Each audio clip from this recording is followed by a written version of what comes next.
Hello, Kalle Koljonen from Finland.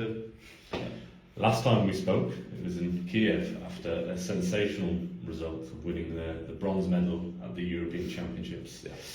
The emotions were high then. Has things sunk in, and how's the reaction been in Finland?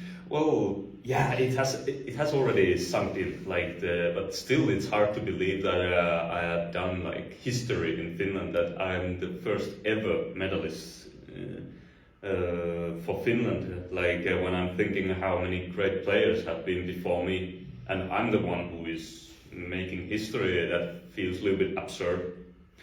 But about how Finland has taken it, first 2 weeks were I had to give a lot of interviews, and that was a little bit new for me, and I have to be honest, a little bit exhausting. And when it's kind of like a broken record all the time, same questions, and they are giving the same questions and questions and questions and same answers, then it's a little bit But it's okay. I think it's okay. Perhaps this sort of attention that you're receiving, you'll have to get used to, because we're going to Finland again for two major events, and one of them will be the European Championships, where you will be playing on home soil as the defending bronze medalist. So how do you feel about that badminton is growing so fast, some young stars in Finland, and having an event like that in your country? Well, it's crazy to think that we have two major tournaments in a row, especially. So it's now for sure people are now, if we get the home crowd there, I'm gonna maybe have a little bit more attention, and people are expecting. But for me, when people are expecting something, or when I'm under pressure, I enjoy that a lot. It's 19 all, and now I'm afraid or anything. I feel like I just embrace the moment that I'm this is the moments what I live for. This is the moments what I train for. So when I'm going from the whole crowd, I'm gonna just embrace that people are behind me, and I'm gonna feel energetic and just play and have fun there. There's a little bit of pressure, perhaps, for a number of months in the Olympic qualifications. The Finnish battle with the Etuhainu that you had, you won that battle, terrific result at the European Championships, and now you are on the plane to the Olympics. How do you feel? I feel good, but I feel good now. But it has been a tough year, because first the Olympics have been all the time a question mark.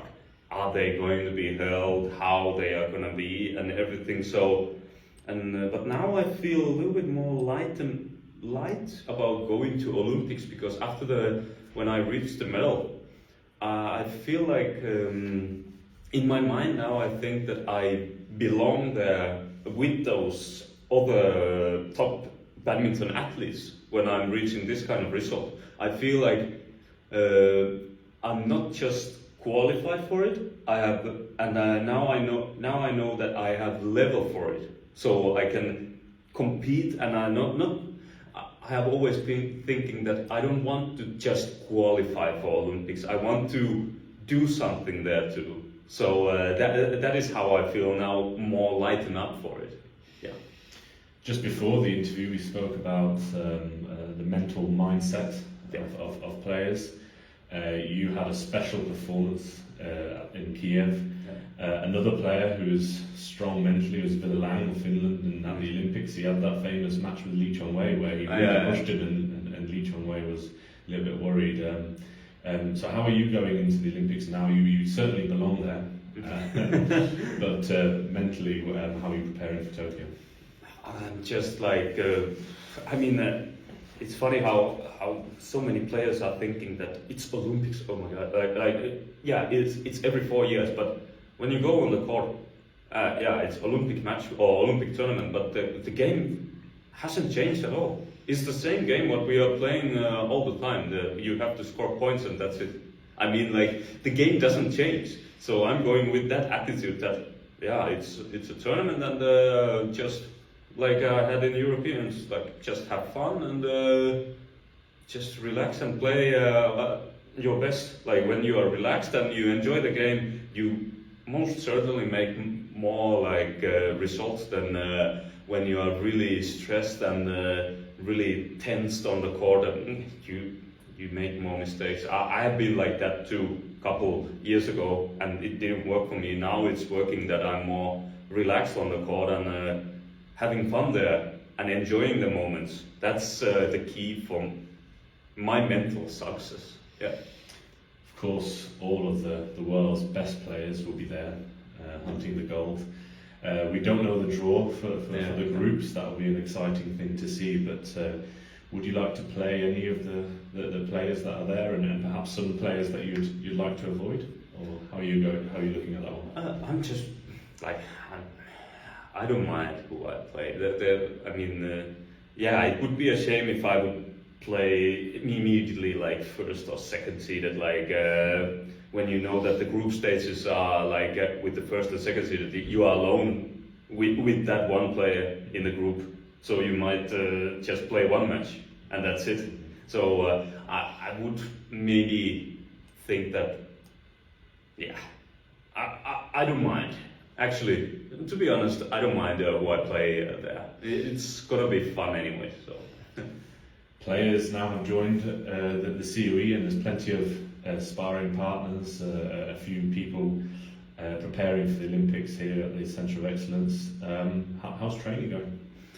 Well, I've been just 2 days here now, so but yeah, it is good now. Like in Finland, I have had the same opponents like during Corona time, all the time the same opponents. So there is good sparring. Like I'm really grateful for the guys that they are sparring and like pushing me to the limits. But in some point you need new faces to get like new opponents and everything. So then it's nice to get a little bit like fresh air.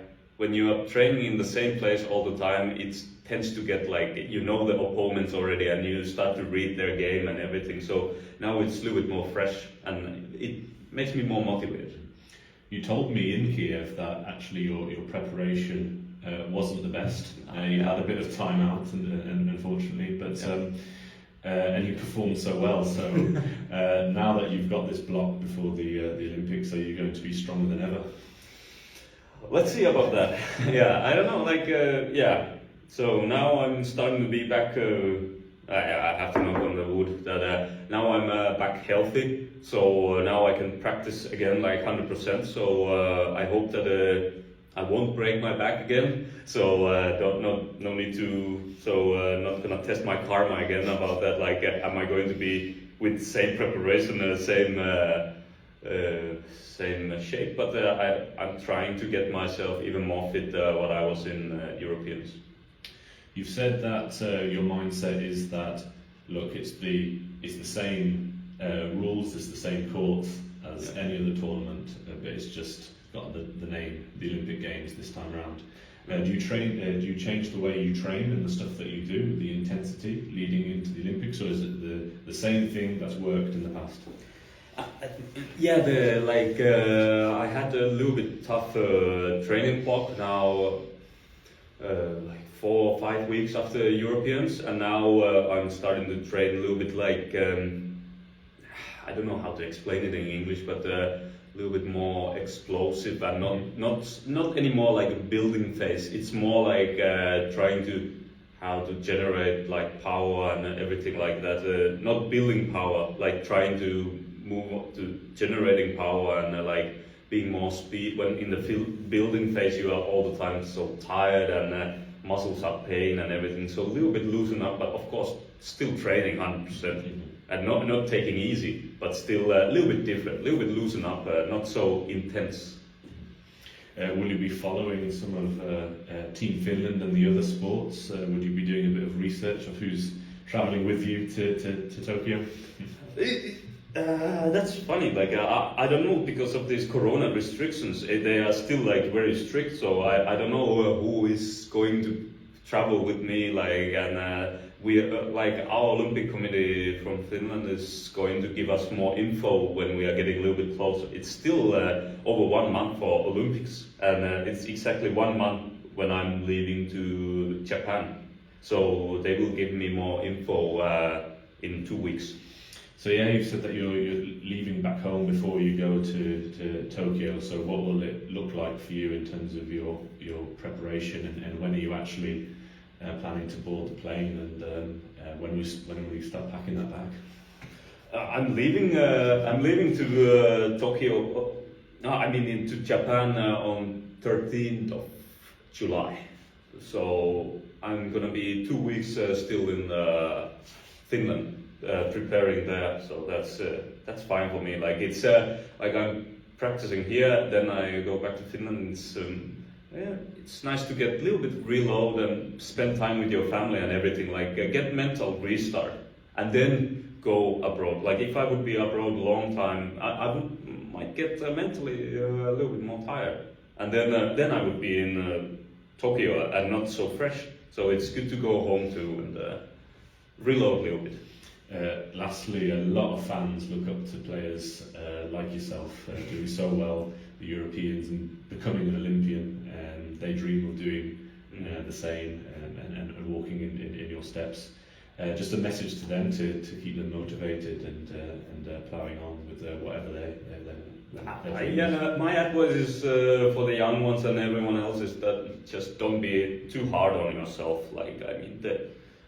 In your life there is going to be disappointments and everything like that, but it's not going to change your life. It's not going to change you, what kind of person you are or anything. Just take everything on as a lesson and then walk forward and shrug it off, and and keep positive vibe on the court, and the result will come.